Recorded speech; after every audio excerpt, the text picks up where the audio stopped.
의미 있는 변화는 생활 속 작은 습관들이 모여서 만들어냅니다. 뭐든 할 수 있을 거라고 상상했던 내 모습을 실제로 실행할 수 있기 위해서는 일상 속에서 이것도 해냈네, 오늘도 또 해냈어 라고 이러한 기록들을 스스로 체크하면서 쌓아나가는 것이 정말로 내가 원하는 변화를 만들어낼 수 있기 위해서 중요하다고 할 수 있습니다. 나 핸드폰 이번 주 별로 많이 안 했어. 그냥 잠깐씩 봤다니까? 근데 데이터로 띡 뜨는 거. 지난주보다 핸드폰 사용 시간이 2시간 18분 늘었습니다. 대부분의 시간은 게임을 하고 유튜브 쇼츠를 보셨습니다. 내 뇌가 기억하는 시간과 실제로 내가 뭔가를 하면서 보낸 시간은 다릅니다. 자, 그렇기 때문에 내가 마음먹은 바를 해내기 위해서는 반드시 데이터화해서 기록하는 습관이 필요하다. 이렇게 말씀드리고 싶어요.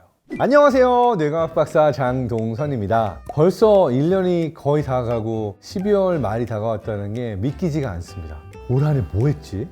왜 마음먹은 건 많고 계획한 건 많은데 내가 하나도 실행을 못했지? 나 올해 외국어 공부도 하려고 그랬고 해외여행도 가려고 그랬고 되게 많았는데 올해 한 게 없는 것 같은 느낌이 들어. 1월에 상상했던 내가 지금과 좀 다른 것 같아. 이런 느낌 가지시지 않았나요? 그래서 오늘 리뷰해 보려고 하는 거는 왜 내가 올해 마음먹은 걸 다 못했을까? 내년에는 어떻게 해야 마음먹은 것들을 더 잘 실행할 수 있을지 오늘 뇌과학적으로 짚어드리고자 합니다.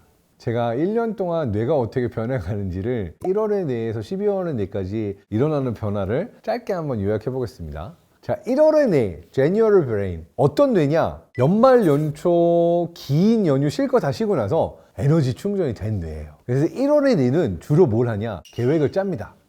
좋았어. 올해는 살도 빼고 운동도 하고 새로운 외국어 배우는 거야. 그래서 굉장히 낙관적으로 계획을 짜는 것을 즐거워하는 뇌입니다. 자, 그런데 March Brain은 좀 달라요. 1월에 마음먹었던 거 아직도 실행 못했는데 더 미룰까? 약간 이렇게 1월의 낙관과는 다르게 3월에는 약간 현타 오기 시작한 뇌 상태라고 볼 수가 있어요. 자, 그러다가 순식간에 여름 휴가 오고 넘어가면 September Brain이 됩니다. 9월의 뇌. 9월의 뇌는 바빠요.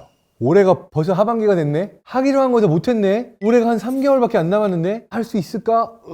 막 이런 상태가 되죠. 그리고 이 하반기가 다 갔어요. December Brain. 12월의 뇌가 왔습니다. 12월의 뇌는 다른 사람들은 다 무슨 일을 해낸 것 같고 잘한 것 같으면 괜히 배 아프고 다들 누구는 연애하고 누구는 여행 가고 잘 사는 것 같은데 왜 나는 올해 또 이걸 못했지? 에이 모르겠다. 약간 포기한 마음, 자포자기한 마음이 되면서 연말에 약간 다운되면서 우울해집니다. 자, 그렇다면 왜 1월의 뇌, 3월의 뇌, 9월의 뇌, 12월의 뇌가 이렇게 차이가 나는 걸까요? 시간 경계 효과 때문입니다. 타임 바운더리 이펙트라고 그래요. 뭐냐면 뇌는 어떠한 시간적인 경계가 존재하면 그 경계를 기준으로 그 이전의 나와 그 이후의 내가 약간 다른 나라고 착각하는 경향이 있어요. 이 착각이 언제 가장 많이 일어나냐? 12월에서 1월로 넘어갈 때, 새해가 밝았을 때 많이 일어나는 효과입니다. 뇌의 입장에서는 과거, 현재, 미래를 나눠놓고 과거의 나는 실패했어. 올해도 나는 결국 계획한 거 하나도 못했네. 12월에 나는 실패한다. 그런데 1월이 넘어가는 순간 시간 경계 효과로 인해서 뇌는 현재의 나를 뭐라고 착각하냐면 다시 태어났어. 나는 새로 태어난 나야. 오, 자신감 뿜뿜, 뭐든 할 수 있을 것 같아 라고 착각을 하게 되는데 이 새로움의 효과 때문에 1월의 나는 뭐든 할 수 있을 것 같은 약간 과장된 낙관주의에 사로잡혀요. 근데 이 과장된 1월의 뇌가 가지는 낙관주의가 뭐 때문에 위험하냐면은 사실상 팩트는 나의 루틴, 습관, 체력, 능력은 하나도 안 변했어요. 아니 해가 넘어갔다고 내가 나아진 실력을 가진 나로 뿅 업그레이드 될 가능성은 없잖아요. 그럼 이 상태에서 계획을 시작하면 어떻게 되겠어요? 그건 미래의 내가 알아서 잘할 거야. 2026년에 나 해낸다고 두고 봐. 우리가 사실 미래의 나에 대한 공감 능력이 상당히 떨어지는 사람들이에요. 그래서 1월에 내가 계획을 짤 때 과장된 낙관, 뭔가 미래의 나는 다 잘할 수 있을 것 같아서 현재의 내가 못했던 거를 나는 뿜뿜 새로 태어났으니까 미래의 나에게 고스란히 떠넘겨주는 형태로 계획을 짤 가능성이 높습니다. 정리해보자면 시간 경계 효과 때문에 시간 경계를 넘은 나는 갑자기 도파민 과잉 분비 상태가 돼요. 이 갑작스러운 도파민 분비로 인해서 과잉 낙관 상태가 된 나는 시간 경계의 칸막이를 믿고 희망 회로를 돌립니다. 그래서 순간의 희망은 늘어났지만 모자란 능력은 채우지 않은 채 미래의 나에게 많은 것을 위임하는 계획을 짜게 되는 거죠. 이게 매년 1월 일어나는 일입니다. 공감하시죠? 자, 그렇다면 왜 이런 현상이 일어나냐? 뭐 무조건 시간경계 효과만으로 설명할 수 있는 건 아니고요. 우리의 뇌가 계획을 짜는 방식 그리고 실행을 하는 방식이 뇌의 다른 영역에서 주관을 하고 있어서 그래요. 대부분의 미래 계획을 짜는 것은 뇌의 전두엽 영역에서 합니다. 뇌의 전두엽 영역은 우리가 이른바 콜드 브레인이라고도 하는데 합리적으로 논리적으로 약간 챗GPT처럼 계획을 짜요.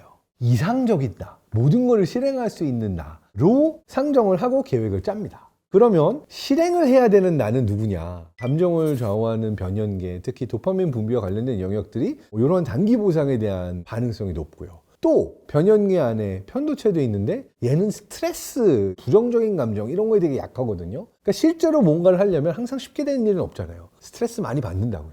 그러니까 스트레스 받게 되면은 감정적으로만 흔들리는 이 상황을 다 극복해야 되고 이게 다 모두 다 전두엽이 짠 계획 안에는 없던 거라고요. 그리고 힘들지만 묵묵하게 실행을 해야 되는 거는 습관과 루틴이 만들어져서 뇌의 기저핵 쪽에 프로그래밍이 잘 되어 있어야 도파민이 나오건 나오지 않건 나는 습관과 루틴대로 해나간다 라는 실행이 되는 건데 결국은 계획을 짜는 뇌랑 실행을 해야 되는 뇌는 다른데 계획을 짜는 뇌는 미래의 나에 대해서 너무 낙관적으로 그리고 실행을 해야 되는 나는 항상 스트레스에 훨씬 취약하고 감정적인 생리적인 반응들에 휘둘릴 수밖에 없는 뇌라는 거죠. 따라서 뇌과학적으로 미래 계획을 짤 때 일어나는 일들을 다 알고 있으면 여기에 대비하기 위한 전략이 필요합니다. 첫 번째는 내가 실제로 원하는 걸 이루기 위해서는 장대한 목표를 세우면 안 돼요. 내가 큰 목표를 세울수록 실행을 못할 가능성이 큽니다. 그래서 목표를 크게 세우는 게 아니라 정말 쉽게 스트레스 안 받고 실행할 수 있을 정도로 작게 쪼개서 세워야지만 마음먹은 바를 실천할 수 있습니다. 이 실행 팁에 있어서 저는 기술의 도움을 많이 받습니다. 구체적으로 이야기하면 제가 차고 있는 삼성 갤럭시 워치 8 도움을 상당히 많이 받아요. 그리고 오늘 영상은 삼성전자에서 제작 지원을 해주셨습니다. 일단 첫 번째, 꾸준히 실행할 수 있는 작은 목표들 이런 이야기 했죠. 저는 캘린더에 리마인더를 넣어놔서 매일 아침 명상을 해야 된다, 스트레칭을 해야 된다, 러닝을 가야 된다 이러한 것들이 30분 전부터 그 시간에 알람이 뜨도록 맞춰놓습니다. 그러면 내가 혹시라도 잊어버릴 때가 있을 때 지금은 뛰어야 되는 시간 이런 것처럼 바로 시계로 알람, 리마인더가 오는 게 루틴하게 목표한 작은 스텝들을 실행하는데 많은 도움이 되더라고요. 뇌는 항상 미래 가능성은 너무 크게 인지하고 미래 스트레스는 너무 작게 인지합니다. 그러니까 내가 미래 가능성을 크게 인지하니까 목표를 크게 세우는데 정작 실행을 하려고 그러면은 미래에 오게 되는 스트레스는 과소평가했기 때문에 그 스트레스가 왔을 때 좌절을 반복하게 되는 거죠. 그래서 답은 목표를 크게 세우는 게 아니라 정말 쉽게 스트레스 안 받고 실행할 수 있을 정도로 작게 쪼개서 세워야지만 실행이 수월하고 마음먹은 바를 실천할 수 있습니다. 자, 예를 드릴까요? 제가 진짜 죄책감이 너무너무 큰데 4년째 책 쓰기로 출판사에 약속하고 책이 안 나오고 있어요. 왜 책을 못 쓰냐? 너무 목표가 큰 거예요. 4년이나 밀렸는데 잘 써야 될 거 아니에요. 이거 쓰면 베스트셀러 돼야 될 거 아니에요. 부담감, 압박감이 너무 커요. 또 내가 매년 약속하고 못했다라는 죄책감, 수치심도 너무 커요. 그러다 보니까 이게 갈수록 마음이 점점 커져요. 진짜 잘 쓸 거야. 막 이러면서 또 목차 쓰고 있어요. 자, 근데 현실적으로 저는 압니다. 내년에 제가 책을 써내려면 확실하게 실행해야 되는 건 이겁니다. 나는 앞으로 1년 동안 매일 글 쓴다. 할 수 있거든요. 그리고 그렇게 부담감이 크지 않잖아요. 그냥 앉아서 언제 어디든 심지어 이동하는 차 안에서도 한 페이지는 뚝딱 쓸 수 있어요. 그래서 큰 목표를 세우지 말고 반드시 실행 가능한 작은 목표를 세우고 바로 실행해라. 여러분이 마음먹은 것을 반드시 실천할 수 있게 만드는 두 번째 팁은 뭐냐면요. 체력입니다. 가장 중요한 게 체력이라고 생각해요. 우리가 딱 한 번 뭔가를 반짝 잘해가지고서는 인정받는 삶을 사는 게 아니잖아요. 한 번 인정을 받고 나면 그 다음부터 수없이 많은 기회들이 와서 그걸 또 하고 또 하고 또 하고 할 수 있는 문이 열리는 건데 만약 내가 체력이 따라주지 않아서 못한다라고 하면은 되게 슬픈 일이거든요. 사실 제가 2025년 돌이켜보면요. 책을 못 썼다고 징징대긴 했는데 생각보다 많은 일들을 한 것 같아요. 새로운 방송에 도전하고 회사 설립하고 행사하고 포럼하고 대학교에서 미래사회 디자인 과목 가르치고 또 심지어 방송에 덕이긴 하지만 하프마라톤, 풀마라톤까지 철인삼종까지 해내고 그리고 연말에는 학습만에 나오고 올해 초에 저만 해도 상상할 수 없었던 저였던 것 같아요. 그런데 왜 올해 갑자기 이렇게 많은 일들을 실행할 수 있었지 생각해보면 러닝의 덕을 입은 것 같아요. 연초만 해도 내가 연구인이지 운동인이 아니지 않나? 내가 이렇게까지 운동을 열심히 해야 되나? 라고 하는 생각들을 많이 했는데 체력이 올라가서 실행을 많이 한 것 같다. 그러니까 전에는 생각만 하고 몸이 못 따라주던 것들을 기본적으로 몸의 체력은 따라주니까 그냥 실행을 해버린 일들이 많지 않나? 이렇게 생각을 하는 것 같아요. 그래서 러닝을 할 때도 삼성 갤럭시 워치에서 나온 러닝 코치 기능을 되게 많이 애용을 하는데요. 사실 내가 러닝을 해보고 싶다 그럼 사람마다 러닝 실력이 다 다르잖아요. 내가 한 번 뛸 때 발걸음을 얼마나 잘게 쪼개서 뛰는지, 나의 보폭이 어떤지, 좌우 대칭이 어떤지 이런 걸 잘 알기 어렵잖아요. 근데 이 삼성 헬스의 러닝 코치 기능으로 러닝을 하고 나면 내 실력에 맞는 레벨 테스트를 통해서 내가 얼마나 잘 뛰는지를 먼저 체크해주고 그 다음에 러닝을 하고 나면은 데이터 기반으로 나에게 많은 피드백을 줍니다. 심박수, 페이스, 그리고 내가 느낀 운동 강도까지 분석해서 내게 맞는 러닝 레벨을 자동으로 보여준다는 점이 너무 좋습니다. 제가 사실 러닝 초보 때 가장 힘들었던 게 내가 지금 잘 뛰고 있나? 얼마의 속도로 뛰고 있지? 이러한 의문들이 많았는데 워치가 페이스를 알려주니까 혼자 뛰는데도 누가 옆에서 가이드해주는 느낌이 들더라고요. 실제로 나랑 같이 뛰어주는 코치님이 없는데도 러닝 코치 기능이 나의 러닝 실력을 체크해주고 데이터로 알 수 있게 해주는 부분에 있어서 굉장히 유용한 기능이라고 느끼고 있습니다. 그래서 마음먹은 걸 해내기 위해서 체력을 증진시키는 데 들이는 시간은 아끼지 말자 생각을 합니다. 원하는 것을 꼭 이루겠다. 이것을 하기 위해서 꼭 필요한 세 번째 팁, 기록하는 습관입니다.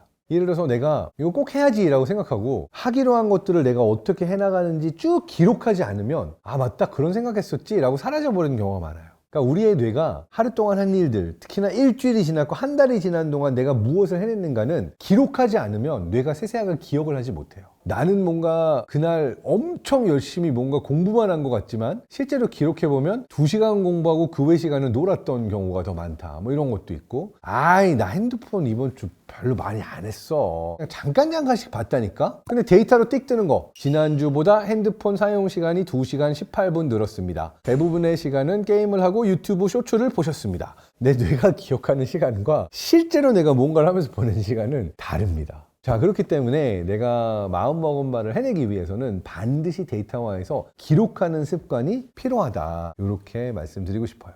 갤럭시 워치 8과 삼성 S는 일상 속 웰니스 코치로서 더 건강한 선택을 많이 할 수 있도록 식습관 같은 것들을 개선해서 우리가 매일 작지만 의미 있는 변화들을 만들어낼 수 있도록 도움을 주고 있습니다.